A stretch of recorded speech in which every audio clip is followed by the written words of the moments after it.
Henry VIII is most famously known today for his 6 wives, and the fact he ordered the executions of 2 of them, Anne Boleyn and Catherine Howard. Inside the Tower of London, these 2 had their heads struck clean off from their bodies by a swordsman and an axeman, and it really showed the lengths Henry would go to get his own way. But one of the most serious things he desired throughout his almost 4-decade-long reign was a son and a male heir. It would be his 3rd wife, Jane Seymour, who would provide him with this in the form of Edward VI. Henry hoped Edward would have a long and prosperous reign, which would secure the Tudor dynasty for centuries to come, but this was not the case, as a young boy king died at a young age.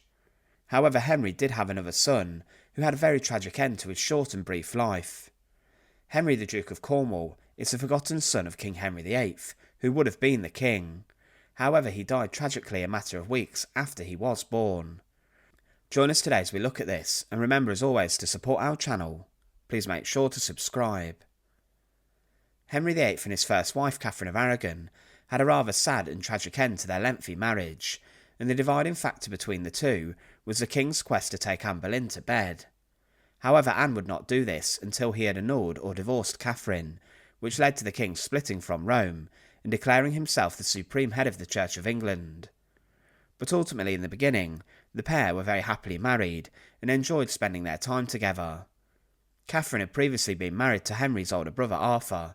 However, shortly after their wedding, Arthur and Catherine were taken ill, and Catherine survived, but Arthur, who was the heir to the throne, did not. Catherine, throughout her time as Queen of England, would fall pregnant a number of times, but only one of her children would live past infancy, and this was Mary, who later went on to rule England as the infamous monarch Bloody Mary I.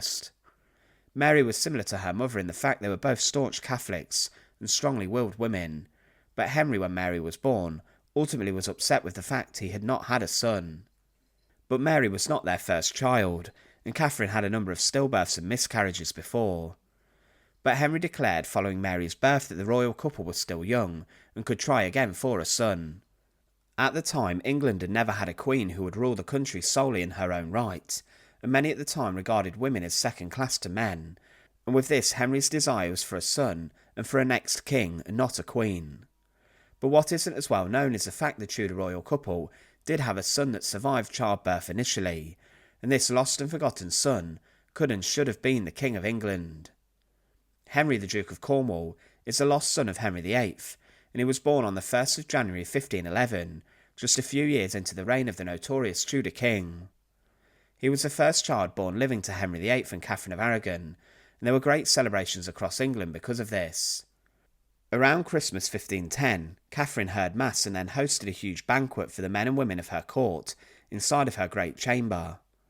Wine and spices were provided, and then following this she took her leave of her officers and male courtiers, and she retired inside of her confinement chamber, and she would not be seen in public until her child was born. The king was not allowed to see her and enter the chamber, and all items were delivered to the door and were brought in by ladies and Catherine's attendants.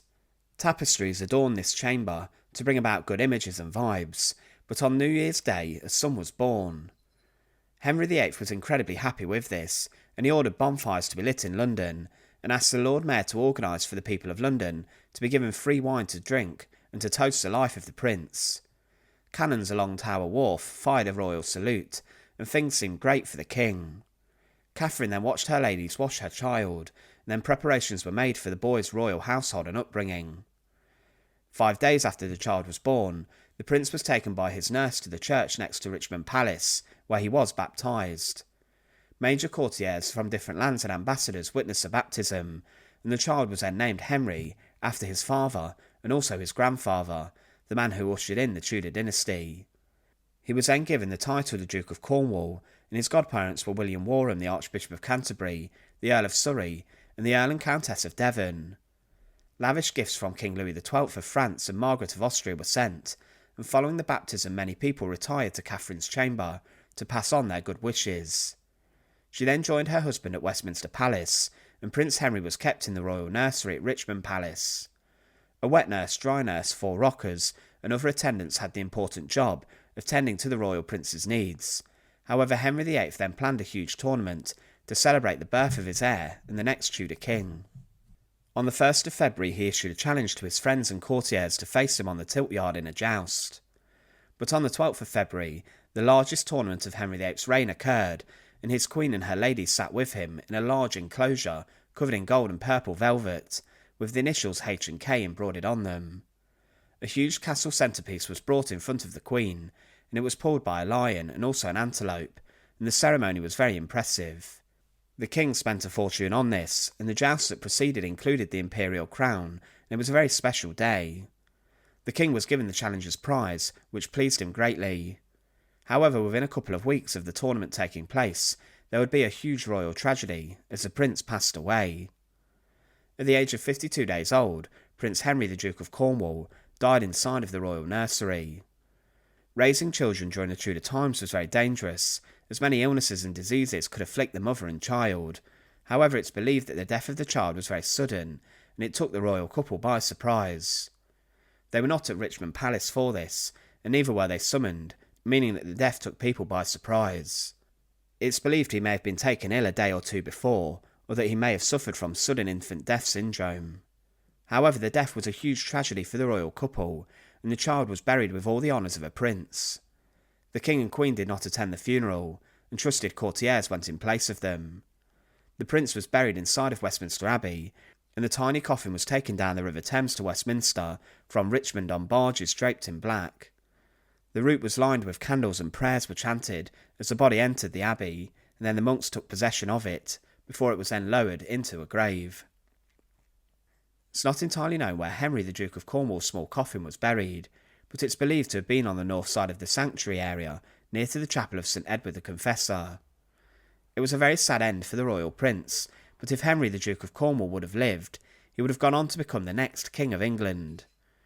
There was much hope for his future reign, but this never did occur. Ultimately, Henry VIII's quest for a son ruined his marriage with Catherine of Aragon, and also his wandering eye did this, but if Henry the Duke of Cornwall would have lived, it is possible that the king would never have left his first wife, and the tragic love life and story of Henry VIII and his 6 wives may have never happened. Thanks for watching. To support our channel, please make sure to subscribe, and once again, thank you so much for watching.